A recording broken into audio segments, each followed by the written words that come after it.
I found the button behind an old mirror in my grandfather's basement.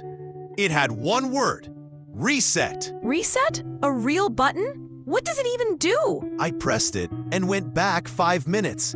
Everything happened exactly the same. You're joking. That's impossible. I thought it was a trick until I used it during a fight with my dad. I said something I regretted, went back 5 minutes, and stayed silent.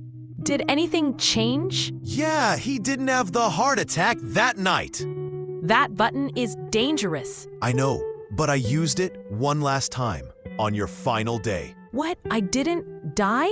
The first time, you were hit by a car. I wasn't close enough to stop you. And you reset the moment?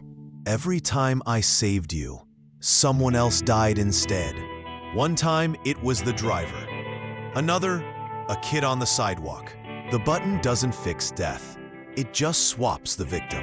So, what did you choose in the end? I crossed the street instead of you this time and let it happen.